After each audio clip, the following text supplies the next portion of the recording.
हर तमन्ना दिल से रुखसत हो गए, अब तो आजा अब तो खुलवत हो गए।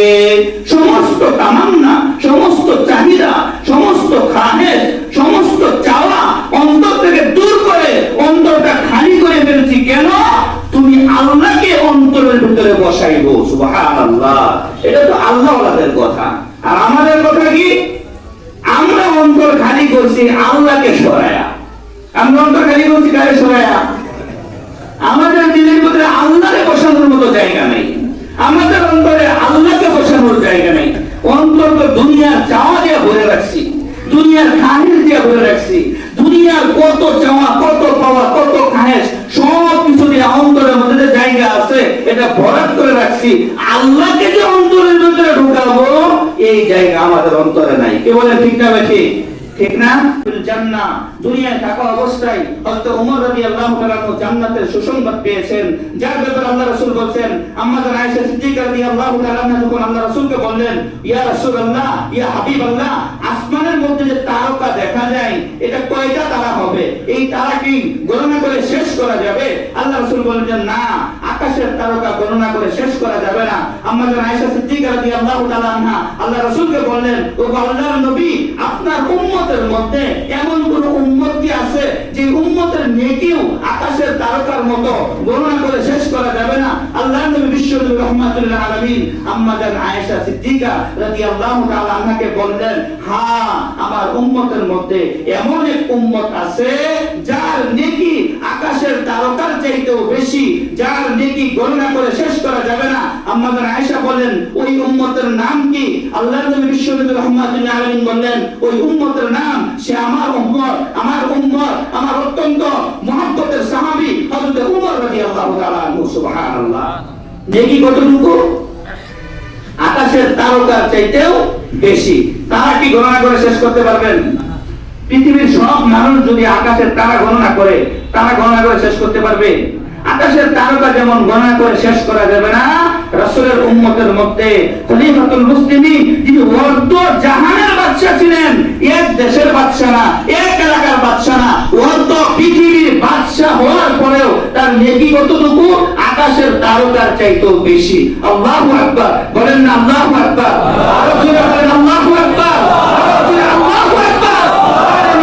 আপনি একটা মেম্বার হওয়ার পরে নামাজ পড়ার সময় পান না, চেয়ারম্যান হওয়ার পরে নামাজে যাওয়ার সময় পান না, এমপি হওয়ার পরে মসজিদে যাওয়ার সময় পান না। উনি অর্ধ জাহানের বাদশা ছিলেন, উনি অর্ধ পৃথিবীর বাদশা ছিলেন। উনার নেকির দিকে তাকান, উনার কি এবার তো নামাজ ছুটছে? আপনার চাইতে উনার দায়িত্ব কম ছিল না বেশি ছিল? বলেন, কম ছিল না বেশি ছিল? আরে মিয়া, এলাকার 4টা মানুষের মেম্বার হয়েছেন, মসজিদে যাওয়ার সময় পান না কেন? অনেক ব্যস্ত। আপনি চেয়ারম্যান হয়েছেন, মসজিদে যাওয়ার সময় নেই কেন? আপনার অনেক ব্যস্ততা। এমপি হয়েছেন, মসজিদে গিয়ে নামাজ পড়বেন, সময় নাই, ব্যস্ততা আর ব্যস্ততা। আরে মিয়া, উনি তো অর্ধ পৃথিবীর বাদশা ছিলেন, অর্ধ জাহানের বাদশা ছিলেন। নামাজ তো ছুটে নাই, কোন মানুষের খেদমত তো ছুটে নাই। মানুষের ঘরে ঘরে গিয়ে দেখছেন কার কি কষ্ট, মানুষের ঘরে ঘরে গিয়ে দেখছেন কার কি দুঃখ, কার কি বেদনা। ঘরে ঘরে গিয়ে গিয়ে গিয়ে গিয়ে দেখে দেখে যার যেটা দরকার সেটা তিনি পূরণ করে দিয়েছেন। আল্লাহু আকবার। এটাই তো রাসূলের খলিফা, এটাই তো রাসূলের খলিফা, এটাই তো রাসূলের উম্মত, খলিফাতুল মুসলিমিন, অর্ধ জাহানের বাদশা হযরত ওমর রাদিয়াল্লাহু তাআলা আনহু। আল্লাহু আকবার। তো উনি এত বড় দায়িত্ব পাওয়ার পরেও ইবাদতের ক্ষেত্রে সবচেয়ে বেশি নেকির মালিক, আবু বকরের পরে সবচেয়ে বেশি নেকির মালিক। তো আপনি ছোট একটা দায়িত্ব পাওয়ার পরে নামাজ কেন ছেড়ে দেন? কেন আপনার দ্বারা নামাজ ছুটে যায়? কেন আপনার দ্বারা আল্লাহর গুনাহে ছুটে যায়? উনার থেকে শিক্ষা নেন, উনার থেকে শিক্ষা নেন। উনি তো অর্ধ জাহানের বাদশা ছিলেন, উনার থেকে শিক্ষা নেন, উনার থেকে সবক নেন, উনার থেকে সবক নিয়ে এইভাবে জীবন পরিচালনা করার চেষ্টা করেন। কিয়ামতের কঠিন ময়দানে যদি উনার মতো আপনিও দায়িত্ব পাওয়ার পরে নিজের জীবনকে গড়তে পারেন, হাসরের ময়দানে উনার সাথে আল্লাহ আপনাকে হাসরের মাঠে উঠাবেন। আল্লাহু আকবার। আমাদের অবস্থা কি? ভয়ঙ্কর অবস্থা না? ভয়ঙ্কর অবস্থা। খলিফাতুল মুসলিমের ওমর রাদিয়াল্লাহু আনহু বসে আছেন, এক আগন্তুক ব্যক্তি, অপরিচিত ব্যক্তি হাতে করে একটু দুধ নিয়ে আসছে, খলিফাতুল মুসলিমকে হাদিয়া দিবেন। হযরত ওমর রাদিয়াল্লাহু আনহু বসা অবস্থায় আগন্তুক ব্যক্তি একটা দুধের পেয়ালা নিয়ে আসছে, খলিফাতুল মুসলিমিনের কাছে এসে সালাম দিয়েছে।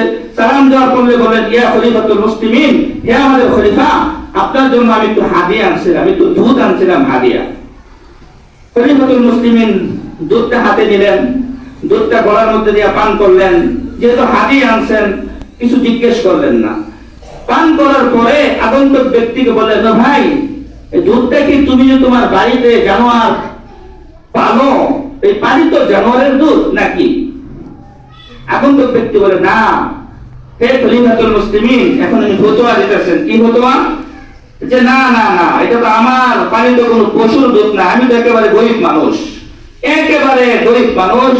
তো সরকারি কোষাগার থেকে যে দুধের ব্যবস্থা আছে, সিরিয়াল মাফিক যে দুধ দেওয়া হয়, সরকারি কোষাগারে যে দুধ জমা হইতো সিরিয়াল ভাবে দেওয়া হইতো। আর এখন সিরিয়াল কি? আপনি দায়িত্ব পাইছেন, শাড়ি আসছে সরকারি ভাবে, আপনার ঘরেই 15টা গেছে গা। আপনি দায়িত্বে আছেন, সরকারি ভাবে চাউল আসছে, আপনি গরুরে খাওয়ানোর জন্য চাউল নেন, আরেকজন ভাত খাইতে পারে ওটা দেখার খবর আপনার নাই। একজন যে কাজ দিচ্ছেন তো দিছেনি, পাল্লানের কোনো খবর নাই। আরেকজন যে গরিব বসা আছে, সে পায় না, ওটাকে দেওয়ার কোনো খবর নাই। কেন নাই? সে আপনার লোক না। কেন নাই? আপনার সাথে তার উঠা বসা নাই। কেন নাই?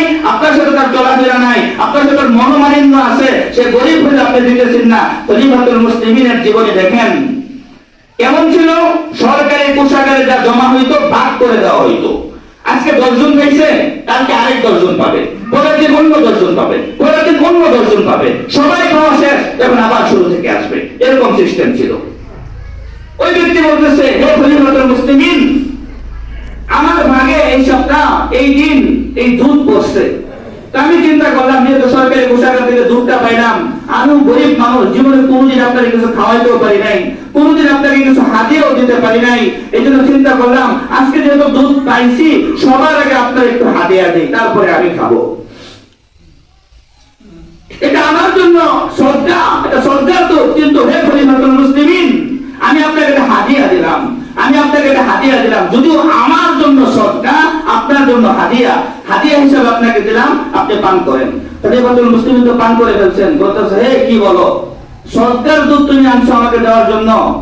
শ্রদ্ধার দুধ আমি পান করছি, এটা আমার কোষাগারে দুধ পড়ে আছে, সরকারি কোষাগার তো আমার আন্ডারে, এখানেই তো দুধ পড়ে আছে, আমি চাইলেই তো দুধ দহন করতে পারি, চাইলেই তো দুধ এখান থেকে আইনা খাইতে পারি। এটা তো আমার জন্য না, এটা গরিবদের জন্য, অসহায়দের জন্য কোষাগারে মাল আছে, চাইলে আমি ভোগ করতে পারি। কিন্তু না না না, এটা আমি ভোগ করার জন্য না, এটা তো যারা গরিব অসহায় তারা ভোগ করার জন্য। আর এখন অবস্থা কি? মসজিদের জন্য টাকা আছে, কোটি কোটি টাকা সব মেরে খেয়ে, গুরুস্থানের জন্য টাকা আছে, সব মেরে খেয়ে ফেলে, গুরুস্থান ভান্ডারের জন্য টাকা আছে, এটাও মেরে খেয়ে ফেলে, এলাকার কিছু গরিব মানুষের জন্য টাকা আছে, দেওয়ার কোনো খবর নাই, উপরে যারা বসা আছে সব মেরে খেয়ে ফেলে। উনি দেখেন সরকারি কোষাগারে জমা আছে মাল, কিন্তু না খায়া থাকে, তারপর এখান থেকে নেই না। সরকারি কোষাগারে জমা আছে দুধ, এখান থেকে আইনা খাই না। কেন খাই না? আল্লাহর কাছে কি জবাব দিবে? খলিফাতুল মুসলিমিন বললেন, এই আগন্তুক ব্যক্তি, হে অপরিচিত ব্যক্তি, তুমি তো বলতেছো তোমার জন্য সরকার, আমার জন্য হাদিয়া। এই অবস্থায় যদি আমার মৃত্যু হয়ে যায়, এই দুধ পেটে থাকা অবস্থায় যদি আমার মৃত্যু হয়ে যায়, আল্লাহ তো আমার সাথে এত কথা বলবে না, আল্লাহকে এত বলে বুঝানো আমার করা সম্ভব না। সরকারি কোষাগার থেকে তুমি শ্রদ্ধা পাইছো, তুমি আমার হাদিয়া দিছো, এত বিস্তারিত আলোচনা আল্লাহর সাথে করা সম্ভব? আল্লাহকে এত কিছু শুনবে? কেমনে হিলা করলাম, আল্লাহকে এটা শুনবে? আল্লাহর কাছে এত কিছু বলা যাবে না। আমার সরকারি কোষাগারের দুধ আমার পেটের মধ্যে গেছে, এই অবস্থায় যদি মৃত্যু হয়ে যায়, আমার রবের কাছে আমি কি জবাব দেবো? আমার আল্লাহর কাছে আমি কি জবাব দেবো? আমার কোষাগারের দুধ আমি পান করছি, না নাই দুধ আর পেটের ভিতরে রাখা যাবে না। সাথে সাথে পানি দিছে পেটের মধ্যে, বেশি করে পানি দিছে, হাত ঢুকাইয়া দিছে, পেটের ভিতর থেকে দুধ বের হয়ে গেছে, আবার পানি দিছে পেটের মধ্যে, হাত ঢুকাইয়া দিয়ে আবার দুধ বের করছে, আবার পানি দিছে পেটের ভিতরে, হাত ঢুকাইয়া দিয়া পেটের মধ্যে যত দুধ ছিল সব দুধ তোলা দিয়া বের করে ফেলে দিয়েছে। তাদের ঈমান, তাদের ইখলাস আর আমাদের ঈমান ব্যবধান কতটুকু বলেন?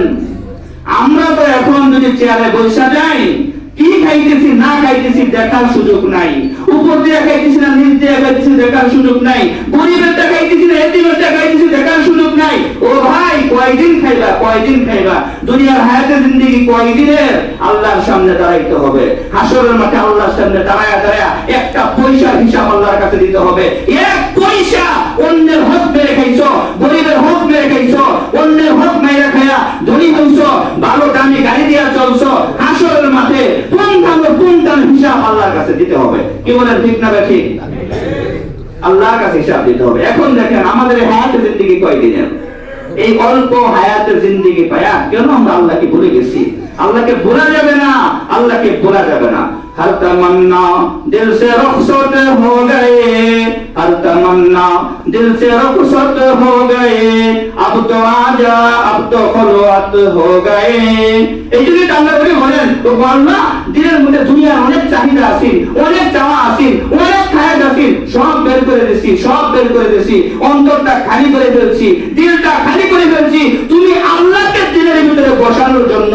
আমরাও চাই আমাদের অন্তরের যত দুনিয়াবি চাহিদা আছে, খায়েশ আছে, অন্তরের মধ্যে সব দুনিয়াবি চাহিদা, দুনিয়াবি খায়েশ অন্তর থেকে দূর করে, অন্তর থেকে দূর করে, অন্তরকে খালি করে এই মনের মধ্যে, অন্তরের মধ্যে আমরা আল্লাহকে বসাইতে চাই। কে বলেন বসাইতে চাই না ইনশাআল্লাহ? আল্লাহ তো আমাদের সকলকে দুনিয়াবি সমস্ত জিনিস মন থেকে দূর করে আল্লাহকে পাওয়ার চাহিদা দিনের ভিতরে পয়দা করে দেখ। আল্লাহ যেন আমাদের সকলকে দিনের পথে কবুল করেন। সাহাবায়ে কেরামের জীবনের মতো জীবন করতে পারি, খলিফাতুল মুসলিমিন হযরত উমরের জীবনের মতো জীবন করতে পারি, তার জীবনী পড়ে ওখান থেকে আদর্শ যেন গ্রহণ করতে পারি। আল্লাহ আমাদের সকলকে তৌফিক দান করুক। সকলে বলে আমিন। ওয়া আখির দাওয়ানা আলহামদুলিল্লাহি রাব্বিল আলামিন।